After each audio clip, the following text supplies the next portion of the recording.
Engkau adalah mata dan cahaya keindahan hati dari yang sengsara.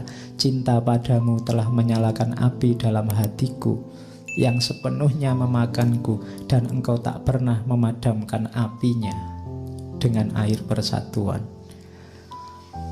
Engkau telah merobek hatiku dengan pedang kejam, namun tampaknya engkau sendiri seperti sama sekali tak peduli oleh kekejamanmu sendiri. Setiap saat engkau membawa kesedihan baru kepadaku. Oh, betapa aku berhasrat dengan nama langit agar ibuku tak pernah melahirkanku. Atau setelah lahir kiranya saja susu yang aku teguk diberi racun oleh pengasuhku. Ya, gitu, saking sumpeknya. Ya. Ini di kota tetap rame, kemudian jadi gosip terus-menerus, jadi fitnah terus-menerus. Zulaiha juga mendekati Yusuf terus-menerus. Nabi Yusuf juga susah. Akhirnya apa? Nabi Yusuf berkata, ya Allah, lebih baik penjara. Penjara lebih aku sukai daripada apa yang mereka ingin aku lakukan. Kalau tidak begitu, mungkin lama-lama aku tidak kuat, aku akan berpaling mengikuti tipu daya mereka. Sehingga aku jadi orang bodoh. Karena digoda terus-menerus itu kan ya cobaan luar biasa loh itu. Perempuan-perempuan cantik semuanya menginginkan Yusuf. Makanya Nabi Yusuf berdoa, mending aku di penjara sajalah. Itu saya tidak tahu ada nggak orang laki-laki yang berani berdoa begini. Dan doanya dikabulkan. Nanti Nabi Yusuf akhirnya masuk penjara. Dianggap menimbulkan kekacauan. Ya mungkin karena kegantengannya. Ternyata ganteng itu menyusahkan ya. Oke, bersyukurlah kalian yang tidak ganteng. Nah, Nabi Yusuf akhirnya di penjara. Cuma jangan dikira cintanya Zulaiha berhenti. Zulaiha nanti bikin ruang khusus, bikin kamar khusus dekat penjara. Dia bikin ruang yang bisa anytime melihat Yusuf. Cuma Yusuf di penjara itu kan kalau diceritanya Jami' selalu bermunajat, selalu bersujud pada Allah. Dan itu yang terus diawasi oleh Zulaiha. Karena aku tak pantas melihatnya dalam penjara, aku puas melihat hubungan yang menaunginya. Jadi lihat atapnya penjara saja sudah alhamdulillah. Karena Yusuf ada di situ.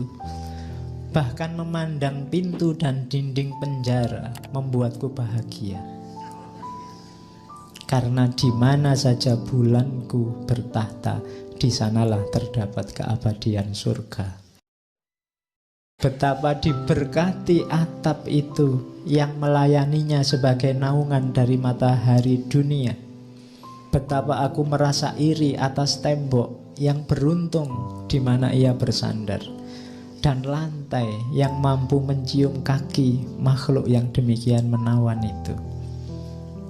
Wahai, sekiranya saja pedang cintanya mau menetakku menjadi sekecil anai, lalu aku dapat terbang melalui jendelanya dan menari dalam cahayanya yang bersinar.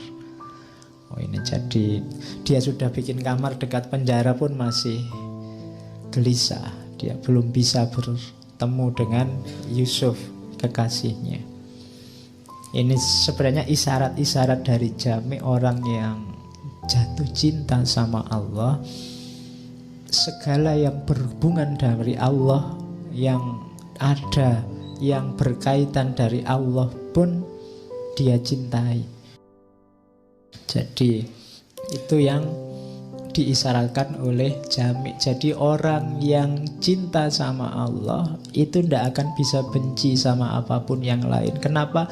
Segala yang lain itu kan makhluk ciptaannya Allah.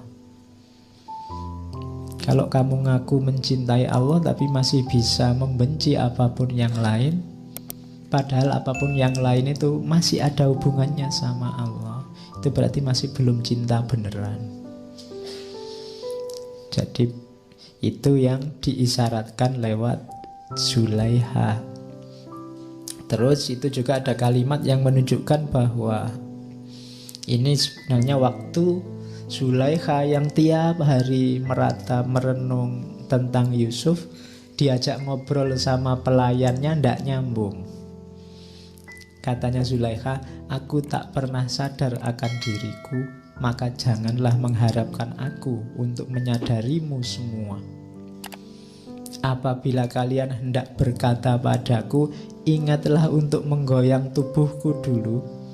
Dengan demikian aku akan kembali menjadi diriku sendiri dan mendengarkanmu. Hatiku dipenuhi dengan terpidana yang aku cintai. Itulah sebabnya segala kesadaranku tiada. Bagaimana mungkin pikiran yang dipenuhi keindahan seperti itu dapat menyadari apapun lainnya. Jadi kalau sudah jatuh cinta, diri akan lenyap.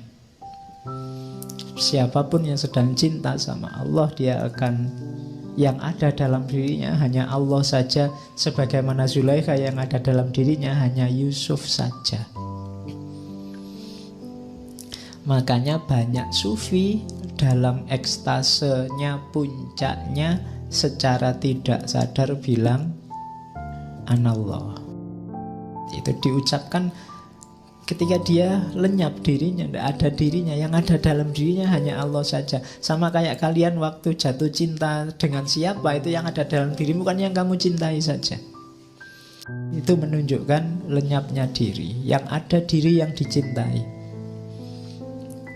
Jadi penjelasan sederhananya begitu. Jamek pakai analogi dari Zulaiha yang merasa tidak sadar. Jadi kalau mau ngajak ngobrol Zulaiha, ditepuk dulu, sadar. Nah, baru bisa diajak ngomong. Kalau tidak begitu, yang ada di pikirannya hanya